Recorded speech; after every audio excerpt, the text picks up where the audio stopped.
Hello everyone, welcome to my channel. আমি লিজা। তোমরা সবাই কেমন আছো? আশা করি তোমরা সবাই ভালো আছো।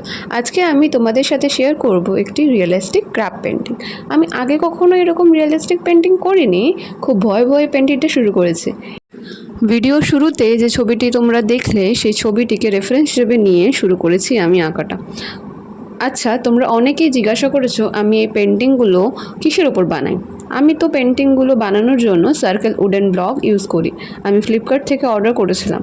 তোমরা যারা পেন্টিং করতে ভালোবাসো তারা ইউজ করতে পারো। আমি এই পেন্টিংটি করার জন্য হোয়াইট, ব্ল্যাক, রেড, অরেঞ্জ এই কালারগুলোকে ইউজ করেছি।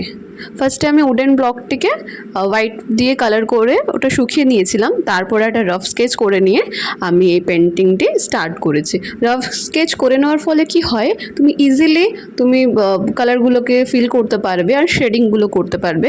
তোমার একটা বেসিক আইডিয়া থাকবে কোথায় কী কালার ইউজ করা উচিত।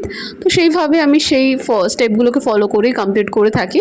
আর শেডিংয়ের জন্য আমি একটু ডার্ক কালারগুলোকে ইউজ করছি যাতে সেই ড্রয়িংটা বা পেন্টিংটা এনহ্যান্স হতে পারে। তোমাদের সাথে কথা বলতে বলতে একটা কথা তোমাদের সাথে শেয়ার করতে খুবই ইচ্ছা করছে। আমাদের প্রত্যেককেই নিজেদের জীবনে স্বাবলম্বী হওয়া উচিত। একজন মানুষ তার জীবনে সফল হতে চাইলে তাকে অনেক বাধার সম্মুখীন হতে হয়, কিন্তু যদি সে তার লক্ষ্যে অটল থাকে এবং পরিশ্রম করে তাহলে সে অবশ্যই সফল হতে পারবে। আর প্রত্যেকের জীবনে একটি করে ভালো বন্ধু বা কাছের মানুষ থাকা খুব দরকার, যে তোমাকে প্রতি মুহূর্তে মোটিভেট করবে, জীবনে সফল হতে সাহায্য করবে। তোমরা কি জানো আমার জীবনে সেই ভালো বন্ধুটিকে? সেটি হলো আমার মা।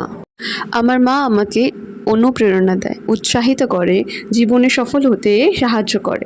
আমার প্রত্যেকটি ভালো খারাপ আঁকাকে প্রশংসা করে, ভুল ধরিয়ে দেয়। আর তোমরা কি জানো আমি আজ যখন এই পেন্টিংটি করছিলাম, মা তখন কাজের ফাঁকে ফাঁকে এসে দেখে বলছিল, খুব ভালো হচ্ছে, কর, তুই পারবি, চেষ্টা কর, তুই পারবি। এই কথাগুলো শুনলেই মনে সাহস আসে। আমার কাছে পেন্টিংটি হলো ভালোবাসা, আর আমার মা সেই ভালোবাসাটিকে উৎসাহ দেয় যাতে আমি খুব ভালোভাবে সেই কাজটা মন দিয়ে করতে পারি। এই পেন্টিংটি করার সময় আমি একটা জিনিস লক্ষ্য করেছি, আমি যখন ব্ল্যাক কালার দিয়ে শেডিং করছি বা ডার্কার কালার দিয়ে আমি শেড করছি, তখন সেই পিকচারটার মধ্যে আরও রিয়েলিস্টিক ব্যাপার চলে আসছে, এত সুন্দর লাগছে দেখতে। তোমরাও যখন পেন্টিং করবে, লাস্টে একটু ডার্কার কালার, একটু ব্ল্যাক কালার দিয়ে একটু শেড করলে বা একটু আউটলাইন ক্রিয়েট করলে দেখতে বেশ সুন্দর লাগে। আর আমি অলওয়েজ আমার পেন্টিংয়ের মধ্যে এই জিনিসটা ফলো করে থাকি। ব্ল্যাক কালার যে কোনো পেন্টিংকে খুবই সুন্দর ফুটিয়ে তোলে। তোমাদের সাথে গল্প করতে করতে ক্র্যাবের এক সাইডটা অলমোস্ট কমপ্লিট হয়ে এসছে। তোমরা দেখে বলো তো ঠিক কেমন লাগছে। আদার সাইডটাও আমি করে নিয়েছি। হোয়াইট কালার দিয়ে আমি পেন্টিংটিকে কমপ্লিট করছি। আর হোয়াইট কালার দিলে একটু রিয়েলিস্টিক ব্যাপারটা লাগে, তাই আমি এই স্টেপটা ফলো করছি। এবার তোমরা জানাবে আমাকে পেন্টিংটি কেমন হয়েছে, আদৌ কি রিয়েলিস্টিক হয়েছে কি না, আমি আমার চেষ্টায় সফল হতে পেরেছি কি না। তোমরা কমেন্ট করে জানিও কিন্তু। আমি তোমাদের কমেন্টের জন্য অপেক্ষা করে রইলাম। Love you.